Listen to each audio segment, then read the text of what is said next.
Assalamualaikum warahmatullahi wabarakatuh. Kali ini saya akan memberikan tutorial mengenai pembuatan akun PPDB. Seperti yang saya bilang kemarin, bahwa prapendaftaran telah dibuka. Prapendaftaran dilaksanakan pada tanggal 2 sampai 13 Juni 2020 dan dilakukan selama 24 jam penuh. Prapendaftaran dimaksudkan untuk ada dua pilihan. Pertama, jika teman-teman memilih SMA, teman-teman diharuskan untuk input data, kemudian ukur jarak dari rumah ke sekolah, dari rumah, kemudian ada upload berkas. Jika teman-teman memilih SMK, yang dilakukan adalah input data dan upload berkas. Untuk itu, saya akan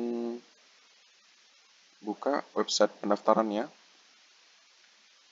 Website pendaftaran adalah ppdb.dikbud.kalbar.prof.go.id. Enter. Kemudian akan masuk ke halaman seperti ini. Teman-teman juga bisa baca, ada jalur pendaftaran jenjang SMA dan jalur SMK. Teman-teman bisa baca sendiri. Kemudian klik pojok kanan paling atas, login atau daftar. Bagi teman-teman yang kemarin telah membuat akun pada masa uji coba, jika tidak bisa login di hari ini, sebaiknya teman-teman coba daftar ulang, yaitu dengan membuat akun. Dan bagi teman-teman yang belum pernah buat akun sama sekali, silakan buat akun terlebih dahulu, yaitu klik pojok bawah bagian kanan, klik daftar. Kemudian ada 4 poin yang harus dicentang sebagai persetujuan untuk mengikuti seleksi masuk SMA. Checklist saja semua, keempat-empatnya. Kemudian tekan bersedia, lanjutkan. Kemudian akan muncul halaman seperti ini. Yang teman-teman harus isi, yang pertama adalah NISN atau nomor induk siswa nasional.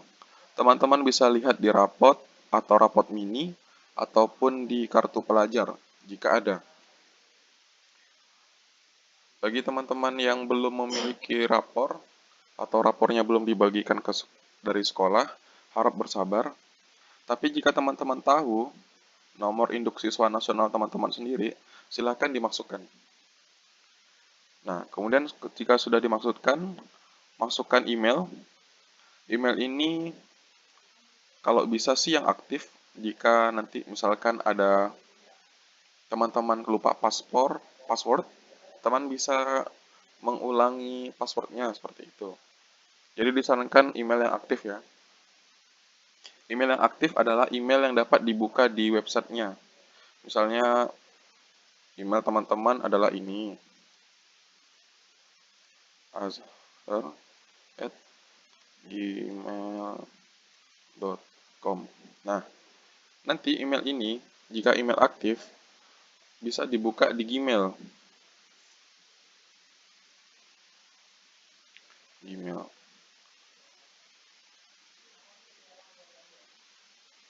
Nah, jadi email aktif adalah email yang dapat dikirim ke pesan masuknya seperti itu. Nah, ini adalah ciri-ciri email yang aktif. Nah, nanti misalkan teman-teman lupa passwordnya bisa dikirim ke email yang aktif ini. Jadi pastikan email yang tertera di sini adalah email yang aktif. Kemudian masukkan password. Password ini terserah teman-teman, bisa berbeda dengan password email aktifnya. Yang penting teman-teman ingat passwordnya. Ketikkan misalkan 1, 2, 3, 4, 5, 6. Kemudian ketik ulang password yang di atas 1, 2, 3, 4, 5, 6. Kemudian pilih jenjang sekolah. Pastikan teman-teman memilih jenjang sekolah yang diinginkan. Takutnya nanti tidak bisa berubah pilihannya. Jadi misalnya teman-teman udah milih SMA, takutnya tidak bisa lagi pindah ke SMK. Jadi pastikan pilihan teman-teman sudah yakin dari awal. Nah, jika sudah, ketikkan angka di atas 81, 6255. Nah, jika sudah, klik daftar. Jika sudah berhasil, teman-teman bisa login. Loginnya di tempat yang tadi, di halaman awal tadi. Nah, jadi cara loginnya, masukkan ke email teman-teman, email yang tadi. Kalau di sini akun saya sudah dibuat, afm18 afm.gmail.com.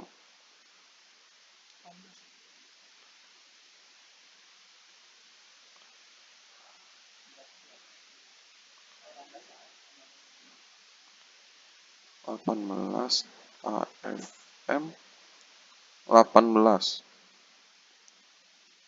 Terus masukkan passwordnya.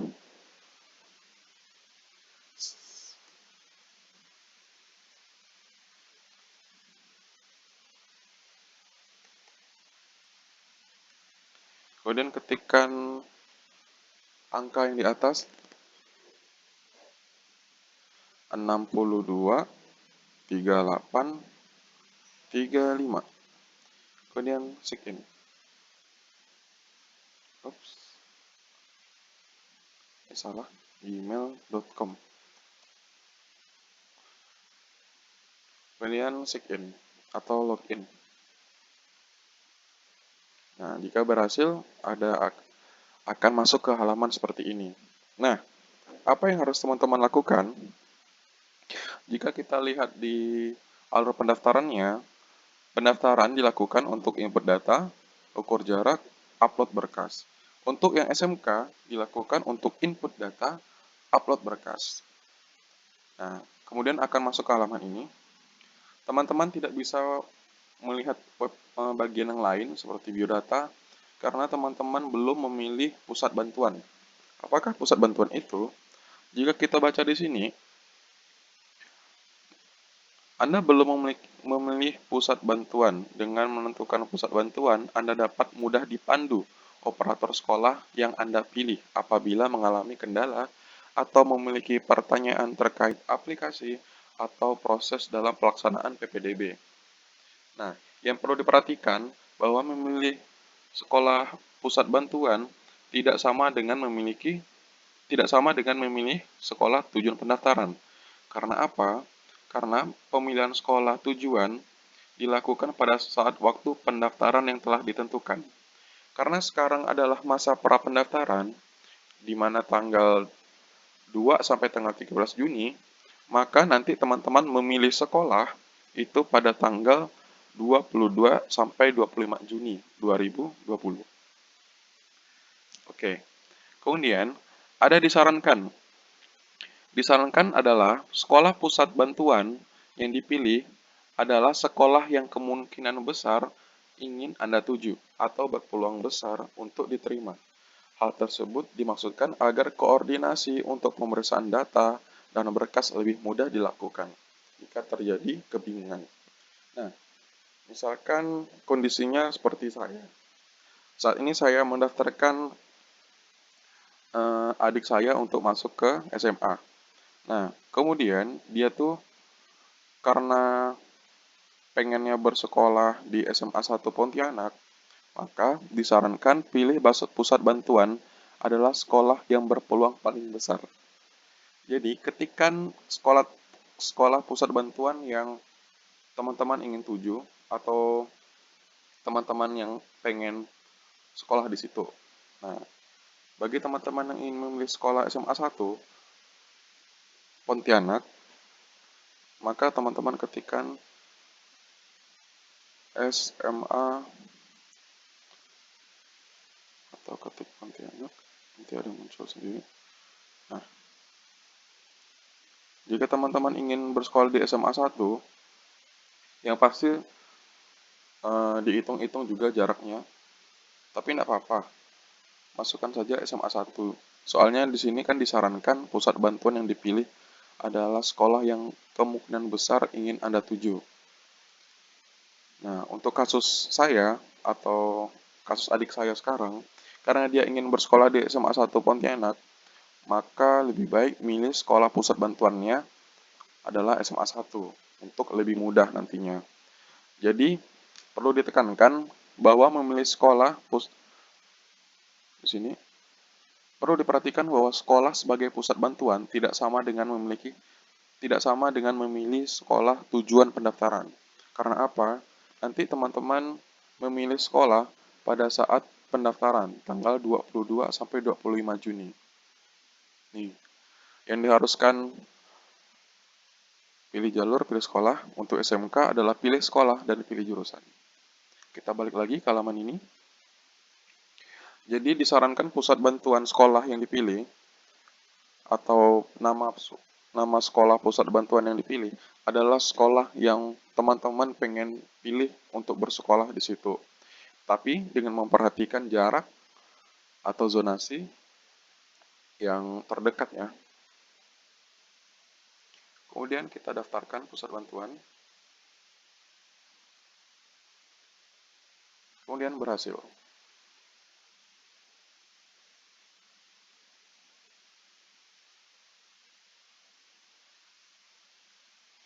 Kita tunggu loadingnya.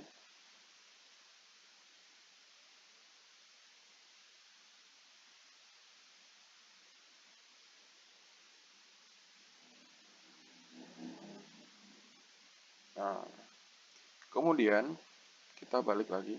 Teman-teman bisa download nanti. Nanti saya kasih link alamat alur yang ini ya. Kemudian, karena adik saya memilih SMA, maka diharuskan input data, ukur jarak, dan upload berkas. Kita cek dulu biodata. Ini teman-teman bisa isi sekarang. Ini ada beberapa biodata yang harus teman isi. Kemudian validasi NISN. Di sini tertera bahwa NISN Anda belum terverifikasi. Silakan klik tombol cek atau hubungi operator di menu bantuan. Ketik cek, kita pilih. Nah, jika sudah cek ke sini, berarti telah terverifikasi bahwa bisa untuk melanjutkan ke sistem PPDB-nya.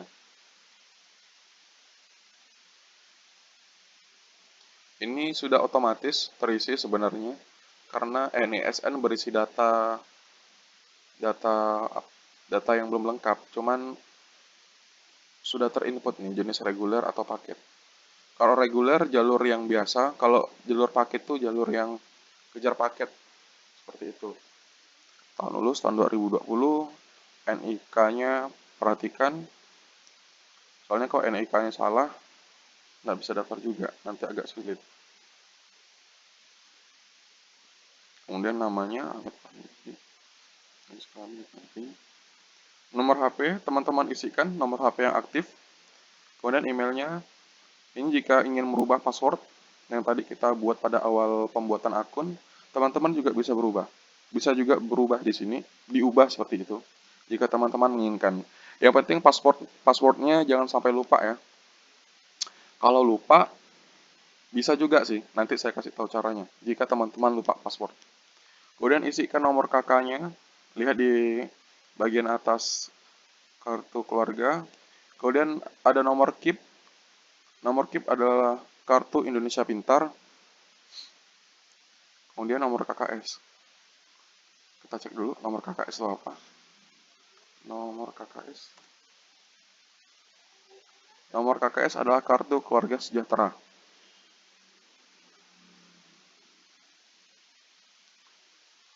Jika teman-teman punya, diharap diisi. Kalau kartu nomor PKH itu apa ya? Kita cek dulu. Nomor PKH. Nomor PKH adalah program keluarga harapan. Jika teman-teman ada, harap diisi ya. Tapi mungkin sifatnya tidak wajib. Kemudian ada alamat. Ini yang saya sebut kemarin di bagian ukur jarak. Teman-teman harus mengisikan sesuai karena SMA belum ada KTP, berarti sesuai KK ya. Lihat di KK-nya, kartu keluarga. Ini diisikan alamatnya nanti. Kemudian ininya RT-nya berapa, RW-nya berapa, kode posnya apa. Kemudian pilih kabupaten atau kota. Nah, yang penting di sini. Nanti teman-teman geser ininya, bagian pinnya. Ini bisa digeser-geser ke seluruh tempat sih sepertinya. Misalnya kita ketikkan nama daerah saya ya. Urai Bawadi.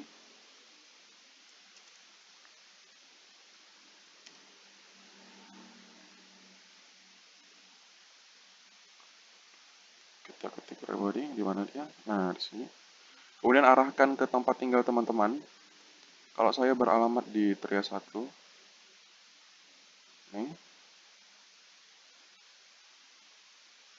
Nah, ini apa ya? Ini bisa berubah-ubah sih. Ini default, plan. Kalau satelit tuh bentuknya kayak satelit ini. Yang penting alamatnya ya. Kita default aja. Jika semuanya sudah diisi, saya belum ngisi sih, saya hanya memberi contoh. Kemudian ada panduannya. Nih, jadi yang ini bersifat otomatis ya. Teman-teman jangan isi. Ini mengikuti panah yang kita arahkan sesuai dengan tempat tinggal.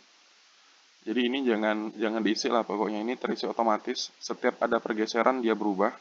Yang penting teman-teman isikan alamat lengkapnya, kemudian kota atau kabupaten, kecamatannya apa, kemudian RT, RW dan kode pos. Harap inputkan titik lokasi dengan sebenar-benarnya. Manipulasi data baik sengaja maupun tidak disengaja ataupun data yang tidak akurat akan langsung dieliminasi. Karena ini sangat menentukan jarak sekolah terdekat dari tempat tinggal teman-teman. Nah, ini harap diisi secara berurutan, misalkan dari urutan kabupaten, kecamatan, dan kelurahannya. Soalnya kalau misalnya kita pilih desa atau kelurahan dulu, tidak bisa muncul di sistem. Karena urutannya memang kayak gitu. Kemudian apabila kecamatan atau kelurahan atau desa tidak ada di list, silakan hubungi admin pada menu bantuan. Yang pada awal kita pembuatan akun, nah itu kan ada menu bantuannya di sini. Nanti teman-teman isikan apa keluhannya. Anda dapat memperbarui data alamat ini hanya saat masa prapendaftaran. Jadi ingat, masa ini adalah untuk ukur jarak. Karena setelah teman-teman input di sini, nanti tidak bisa berubah lagi tanggal 22 sampai 25 Juni. Berarti teman-teman ada waktu sekitar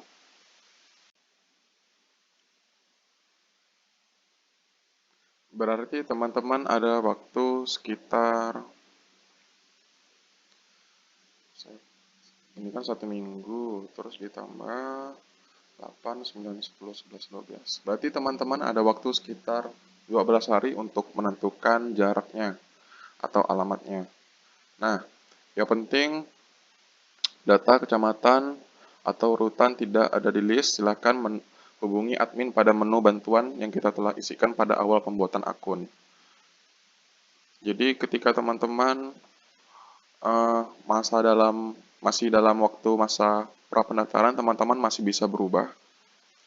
Saya ingatkan bahwa alamat atau kolom latitude dan longitude-nya itu otomatis mengikuti tempat tinggal teman-teman. Jadi ini bisa digeserkan.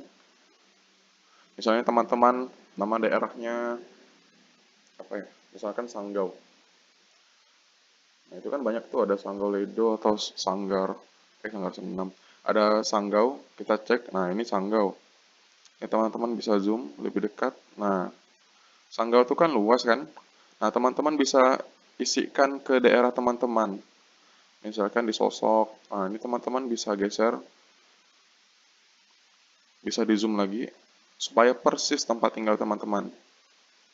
Nah, bisa juga melalui GPS. Teman-teman harus aktifkan dulu, allow. Nah, ketika kita tekan ini, dia seharusnya mengikuti tempat tinggal kita atau laptop ini ya. Tapi ini tidak bisa, mungkin lagi gangguan. Intinya teman-teman arahkan sesuai dengan tempat tinggal teman-teman. Karena saya tinggal di Urai Bawadi, saya ketikkan Urai Bawadi. Urai Bawadi Pontianak. Terus saya arahkan bagian ini ke tempat gang saya, gang 31. Nah, dia akan berubah secara otomatis. Oke, jika sudah, teman-teman klik submit. Kemudian, kita ikuti lagi.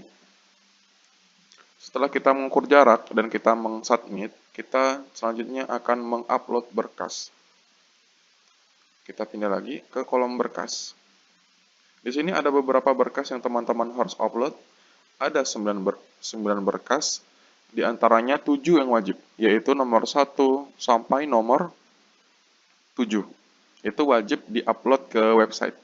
Sementara untuk nomor 8 dan nomor 9 itu sifatnya tidak wajib. Akan tetapi, jika teman mau, teman-teman juga bisa menguploadnya.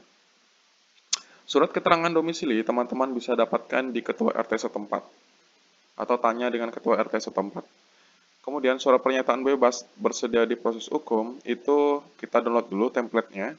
Silakan download dan isi template ini. Ini tidak wajib, surat pernyataan tidak harus diupload, namun wajib saat daftar ulang. Nanti. Daftar ulang masih lama sih. Kita cek dulu, apa sih isinya?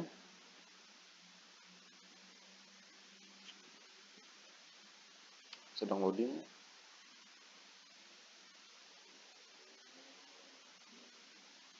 Nih, ini surat pernyataan yang harus teman-teman tanda tangani dan materai dan dibubuhi tanda tangan orang tua atau wali dan calon siswa, yaitu nama-nama teman sendiri. Teks saja.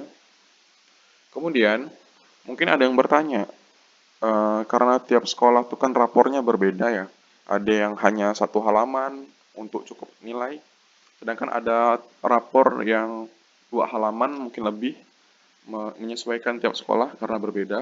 Nah, teman-teman jangan khawatir, teman-teman dapat memilih satu file dengan cara tekan tombol CTRL pada komputer atau pada keyboardnya, pada laptop seperti itu. Jadi, misalkan, Bang, rapor saya ini ada 2 halaman, macam mana cara masukkannya? Nah, cara masukkannya dengan tekan tombol CTRL, kemudian pilih. Untuk pengguna smartphone bisa juga, berarti kita daftar PPDB ini bisa lewat smartphone juga.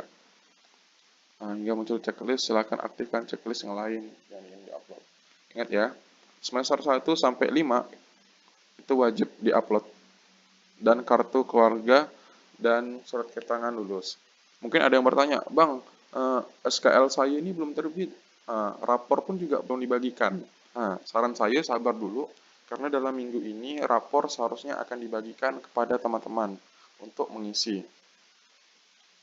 Kemudian macam mana nih cara kita mengupload berkas maksimal 300 KB? Karena kan HP-HP zaman sekarang nih kan kalau kita sekali foto tuh kan udah 5 MB, kan besar tuh. Nah, kenapa misalnya cuman mampu 300 KB, itu tuh persyaratan sistem. Ketika file teman-teman itu di atas 300 KB, teman-teman tidak bisa menguploadnya karena dilarang. Berarti maksimal tuh 300 KB. Nah, saya juga ada kasih tutorial di sini. Saya scan pakai HP. Macam mana cara upload berkas di bawah 300 KB? Jawabannya itu bisa. Di sini saya pakai aplikasi namanya PhotoZip. Teman-teman silakan download di Play Store karena ini aplikasinya sangat ringan dibandingkan aplikasi sejenis. Kemudian tonton saya nih. Ini ada 13 menit. Saya Wabarakatuh. saya jelaskan sebisa saya. Soalnya ini aplikasinya sangat ringan dan hasilnya pun tidak pecah. Nah, ini saya contohkan kemarin upload lewat HP pada saat uji coba. Nah, ini channel saya, jangan lupa subscribe, like. Saya akan bantu teman-teman sebisa saya. Jika sudah diupload, teman-teman klik submit. Nah, pentingnya submit ini untuk nge-save. Nah, ini ada beberapa catatan juga dari sistem bahwa file yang diupload itu dapat dibaca dengan jelas. Karena nanti panitia akan memverifikasi yang diupload secara dibaca kayak gitu. Nah, kemudian jika sudah, berarti selesai sudah pra pendaftaran kita. Ingat, untuk SMA, input data, ukur jarak, dan upload berkas. Sedangkan untuk kejuruan atau SMK, yaitu input data dan upload berkas. Nah, pra pendaftaran berbeda dengan pendaftaran karena masanya juga berbeda ya. Kalau pra pendaftaran tanggal 2 sampai 13 Juni, kalau pendaftaran tanggal 22 sampai 25 Juni tahun 2020. Nah, bedanya apa? Yang pertama dari sisi waktu, kalau pra pendaftaran dapat diakses 24 jam penuh. Kalau pendaftaran hanya dapat diakses pada pukul 8 sampai jam 4 sore. Apa sih? Nah, ini bedanya. Setelah kita input data, setelah kita ukur jarak, setelah kita upload, kemudian masa pendaftaran, itu kita akan memastikan bahwa data yang diinput itu lengkap dan benar. Kemudian memastikan berkas yang diupload dapat dibaca dengan jelas. Upload ulang Upload ulang jika ada yang belum sesuai. Nah, berarti pada masa pendaftaran tanggal 22 sampai 24 Juni, teman-teman masih ada waktu untuk memperbaiki berkas yang masih kurang jelas dibaca. Kemudian, pada saat pendaftaran nanti tanggal 22 sampai 25 Juni, teman-teman sudah bisa pilih jalur, kemudian pilih sekolah. Sedangkan untuk SMK, pilih sekolah dan pilih jurusan. Nah,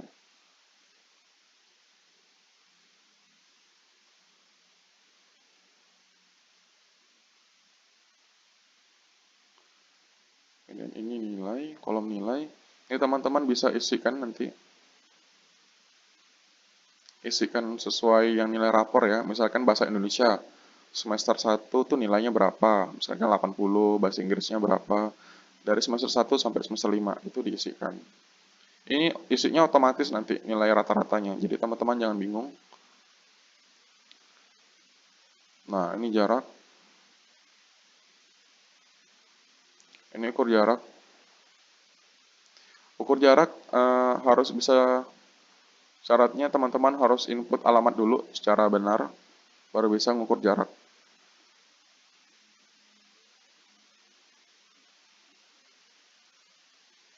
Nih, ada hal yang harus diperhatikan. Silahkan melakukan pengukuran jarak untuk sekolah yang ingin daftar, karena Anda hanya bisa mendaftar ke sekolah yang telah diukur jaraknya. Pengukuran jarak maksimal terhadap 5 sekolah. Jadi harap pertimbangkan dan digunakan dengan sebaik-baiknya. Berarti misalkan di ini dalam SMA Pontianak ya. Ini ada 10 sekolah. Berarti nanti saya akan pilih 5 sekolah yang dirasa berpotensi untuk adik saya sekolah di situ. Nah, berarti ada maksimal terhadap 5 sekolah ya. Ingat, jangan sampai lebih. Berarti hanya 5 sekolah yang kita bisa ukur jaraknya. Nih, ukur jarak. Nah, ukur jarak itu bisa jika kita sudah input alamat sini. Nah, ingat ya. Berarti prosesnya kita input biodata. Dalam pra pendaftaran ini kita input biodata, kita input alamat, kita input berkas, kita input nilai, kita input jarak. Nah, jadi ini harus teman-teman isi dalam masa pra pendaftaran. Kapan milih sekolahnya? Milih sekolahnya nanti tanggal 25 sampai tanggal 22 sampai 25 Juni. Nah, kayak gitu. Oke, saya rasa cukup di sini. Kurang lebihnya saya mohon maaf. Biasakan membaca dulu informasinya. Di sini juga ada nih informasinya. Dan ada nomor nomor kontak admin PPDB tiap kota. Ini ada. Salah, salah kan. Nah, ini ada nih. Misalnya teman-teman berdomisili di Kapas Hulu, silakan hubungi Bapak Yunus. Ini nomor aktifnya. Misalnya teman-teman daerah Sambas, silakan teman-teman hubungi Pak Murdini. Seperti itu. Ini lengkap semua kabupaten dan kota. Karena kotanya ada dua sih, kota Singkawang dan kota Pontianak. Berarti sisanya nama-nama kabupaten. Oke, ini akun saya, akun channel YouTube saya. Mohon subscribe, like, dan share ke teman-teman lainnya. Saya harap teman-teman saling membantu jika ada kesulitan dan saling bertanya. Jangan malu bertanya ya, biasakan. Kemudian bagi teman-teman yang sudah paham, jangan lupa mengajari teman-teman yang lain. Karena ini mungkin susah bagi teman-teman yang belum pernah menggunakan komputer. Jangan takut, ini websitenya didesain secara mudah. Dan biasakan bertanya. Ini ada nomor kontaknya. Misalkan ada kesulitan terkait dengan input data atau gimana, silakan hubungi kontak di bawah ini. Ada adminnya. Kemudian ini adalah aplikasinya untuk memfoto di bawah 300 kilobyte supaya bisa terinput dalam sistem. Oke, saya akhiri dulu. Assalamualaikum warahmatullahi wabarakatuh.